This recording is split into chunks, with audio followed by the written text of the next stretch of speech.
Let me say something that might make you shift in your seat for a second. You probably asked yourself this quietly, late at night, scrolling, replaying conversations in your head. If they don't care anymore, why do they still feel present? Not in words, not in actions you can point to, but in the way they linger in your mind, in the way the silence doesn't feel clean. Because here's the uncomfortable part no one really says out loud. Sometimes the person who seems the most attached is the one fighting the hardest not to feel anything at all. And if you've ever been involved with someone avoidant, you know exactly what I'm talking about. One day they're warm, engaged, almost vulnerable, and the next, they pull back like nothing ever existed. No explanation, no closure, just distance, and you're left trying to make sense of the contradiction. Most men are told a simple story here. If they loved you, they'd say it. If they cared, they'd show it. Clean, logical, comfortable. But real human attachment doesn't always follow clean rules, especially for people who learned early on that closeness comes with a cost. Avoidants don't fall out of love the way most people imagine. Often, they don't fall out at all. What they do instead is suppress, minimize, and disconnect from feelings that feel too big to manage. And from the outside, that looks exactly like indifference. This is where many men get stuck. They either chase harder, hope and break through the wall, or they shut down completely, assuming the bond was never real. Both reactions miss something important. In this video, we're not going to romanticize avoidant behavior, and we're not going to turn this into false hope. What we're going to do is look calmly and clearly at the signs that an avoidant still carries emotional attachment, even while insisting they don't. Not so you wait, not so you chase, but so you stop confusing silence with certainty. By the end of this video, you'll understand the difference between someone who truly let go and someone who's still bonded but too scared to say it out loud. There's a quiet moment that usually gives this away. It's when you realize they know things you never told them. They reference a change you made. They react to a shift in your energy. And you're left wondering how someone who claims to be done still seems aware. This isn't coincidence. And it isn't manipulation either. It's unresolved attachment. When an avoidant still loves you, they don't stop paying attention. They just stop participating. From the outside, it looks like emotional absence. But internally, there's a constant monitoring happening. Not because they want to reconnect, but because part of them still feels connected. Avoidants are highly sensitive to emotional shifts. They may not express emotions openly, but they register changes deeply. When you pull back, they feel it. When you move on emotionally, they sense it, even if they never comment on it directly. This tracking doesn't always look obvious. It can be subtle, a comment that reveals awareness, a reaction that feels out of place, a moment where they seem unusually affected by something that shouldn't matter anymore. These are not random. They're signs that the bond hasn't fully disengaged. Here's what most men misunderstand. Emotional distance does not equal emotional detachment.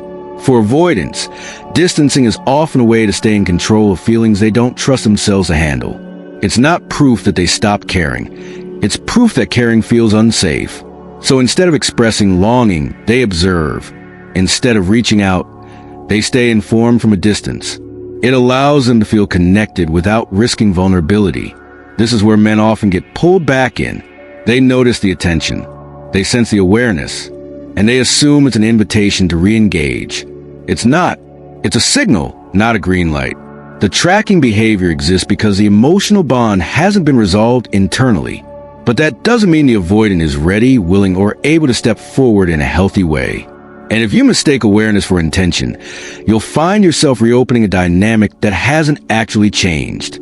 The real power move here isn't reacting to their awareness. It's maintaining your own clarity. When you don't perform for the attention, when you don't explain yourself, when you don't chase confirmation, something important happens. The avoidant is forced to sit with their feelings without your participation propping them up. And that's uncomfortable for them. Because observing from a distance only works when the other person stays emotionally available. Once you stop feeding the connection with interpretation, reassurance, or curiosity, the tracking loses its emotional payoff. That's when internal conflict begins to surface for them, and clarity begins to form for you. In the next section, We'll talk about the emotional reactions avoidants have when they still care, and why their behavior often contradicts everything they say. There's a specific kind of confusion that happens when someone tells you they're fine, but their energy says otherwise. You feel it in small moments. A tension that wasn't there before. A defensiveness that comes out of nowhere. A sudden shift in tone that doesn't match the conversation. And you're left wondering why someone who claims to be emotionally detached is still reacting at all. This is one of the clearest signs an avoidant still has emotional attachment. When avoidants truly don't care, they're neutral, calm, unaffected. But when feelings are still present and unprocessed, they leak out sideways, not as vulnerability, but as irritation, withdrawal, or emotional inconsistency. Here's what's happening internally. Avoidants rely heavily on emotional suppression to stay regulated. They tell themselves they're fine, that the relationship didn't matter that much. That distance equals peace. But suppressed emotions don't disappear. They surface indirectly when triggered. And being around you, hearing about you, or sensing your emotional availability is a trigger. So while their words may sound dismissive or detached, their nervous system tells a different story. You'll notice reactions that feel disproportionate. Moments where they seem bothered but can't explain why. Or times when they engage briefly, then pull back sharply, as if they've gone too far. This contradiction is not confusion, it's containment. They're trying to keep emotions boxed in while still being affected by them. And that internal effort creates tension you can feel, even if you can't logically explain it. Many men misinterpret this stage. They hear the words and ignore the reactions.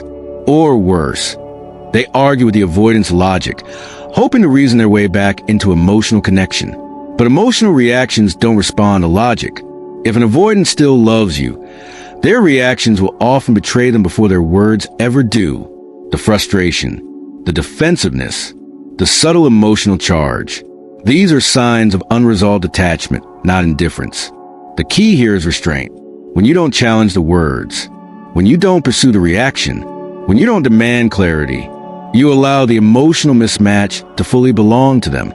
That's when avoidants are forced to confront the gap between what they say and what they feel, without you carrying that burden for them.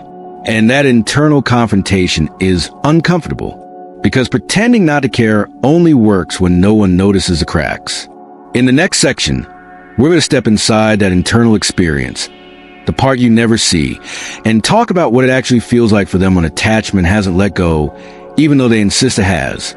There's a strange emotional tension that lingers when an avoidant still loves you. It's not obvious. It's not dramatic. It's more like a constant internal pressure, a quiet tug in two opposite directions at the same time. And even though they never explain it, you can feel it in the space between you. Inside them, there's a pull toward connection, familiarity, safety, the part of them that felt seen with you. That pull doesn't disappear just because they decided to step back. It stays active, quietly reminding them of what mattered. At the same time, there's an equally strong push away from closeness, a reflex to protect themselves from emotional exposure, a belief, often unconscious, that needing someone puts them at risk. These two forces exist simultaneously, and that's what creates the emotional inconsistency you sense. One moment they feel present, the next distant, one moment open, the next closed. Not because they're playing games, but because they're managing an internal conflict they don't have language for. For avoidants, love doesn't feel calming. It feels destabilizing. It brings up dependency, vulnerability, and the fear of losing control. So when attachment activates, their system doesn't move toward connection. It moves toward regulation. That regulation looks like withdrawal. This internal push-pull is exhausting for them. They're constantly negotiating with themselves, wanting closeness, then immediately suppressing it, feeling emotion, then minimizing it, remembering, then distracting. And because they rarely share this internal experience, it leaves you guessing. You feel the bond, but you can't anchor to anything concrete. There's no clarity, no confirmation, just emotional residue. This is where many men start to doubt their own perception. They tell themselves they're imagining things, that they're reading too much into silence, that if the avoidant really cared, they'd be clear. But emotional systems don't operate on honesty alone. They operate on safety. And for avoidance, admitting attachment feels unsafe, even when the attachment is real. So instead of expressing love, they manage it internally. They carry it quietly. They feel it in absence rather than presence.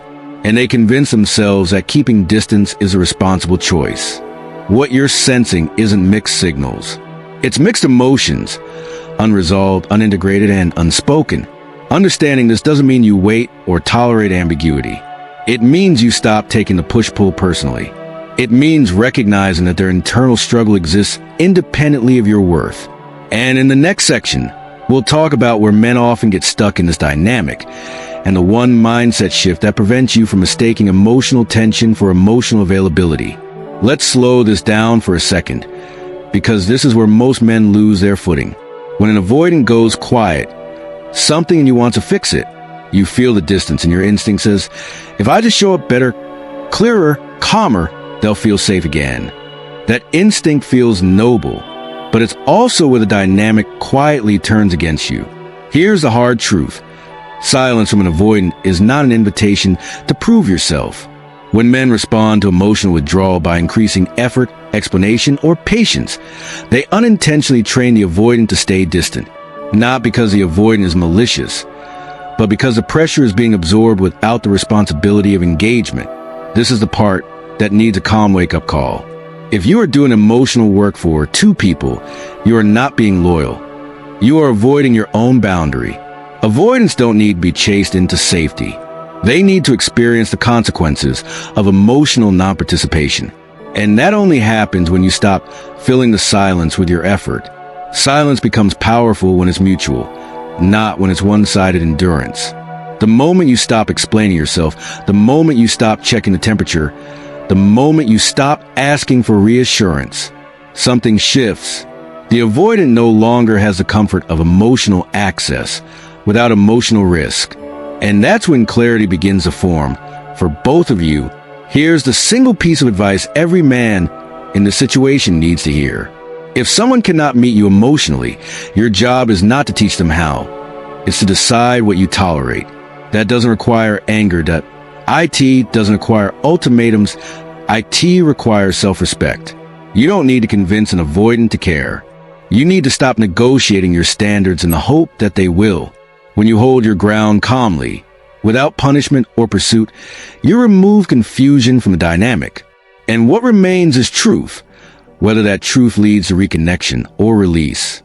In the final section, we'll talk about the one shift that often reveals everything, the moment you stop needing confirmation, and how that changes the entire emotional equation. There's a moment that happens quietly, almost invisibly. It's when you stop reaching out not to make a point, not to provoke a reaction, but because you're genuinely done carrying the emotional weight alone. No announcements, no explanations, just a calm withdrawal of effort. For an avoidant who still loves you, this is the moment the bond stops feeling theoretical and starts feeling real. As long as you are emotionally available, even from a distance, the connection still feels alive to them. They may not participate, but they assume access. They assume the bond exists in a paused state, waiting for a time that feels safer. When you stop reaching, that assumption breaks. This is when the avoidant's internal world shifts. Not dramatically, not immediately, but steadily. The background comfort of knowing you're there fades. And in that space, something unfamiliar surfaces: loss. Avoidants don't process loss the way most people expect. They don't collapse outwardly. They don't rush toward reconciliation. Instead, they experience a slow internal reckoning, a realization that something meaningful is no longer available on their terms. And that's unsettling. Without your emotional presence to regulate the connection, they're left with their own feelings they've been avoiding, the longing, the regret, the unfinished emotional loops. This doesn't mean they'll come back, and it doesn't mean they'll reach out right away. What it means is that the truth becomes unavoidable. When you stop reaching, the avoidant can no longer maintain the fantasy of connection without responsibility. They either step into vulnerability or they fully disengage. Both outcomes are revealing. For you, this moment is about reclaiming self-respect. You're no longer performing stability for someone else's comfort. You're no longer waiting in emotional limbo. You're choosing alignment over attachment. And that choice is weight. Because love that only exists when one person carries is not love. It's endurance. When you stop reaching, you stop enabling emotional avoidance. You allow reality to surface. And whether that reality leads to reconnection or closure, it gives you something far more valuable than hope. It gives you peace. In a conclusion, we'll bring this full circle with a statement that challenges how most men think about avoidance, and why letting go of the chase is often the most powerful move you can make. Here's the uncomfortable truth, and it goes against almost everything you've been told.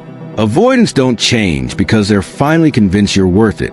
They change when the emotional safety net disappears, when the connection is no longer available without effort, when silence is no longer padded by your patience. That doesn't make them bad people, but it does mean love alone is never enough. If someone only realizes your value when you stop offering yourself, that's not a failure on your part. It's a revelation. It shows you exactly how the bond was being held together and by whom. This is where your power actually returns. Not when they text, not when they miss you, not when they hesitate, but when you no longer need any of that to feel grounded. If this video reflected something you've lived through, I want to hear from you. Drop your experience in the comments, the confusion, the silence, the moment you finally pull back.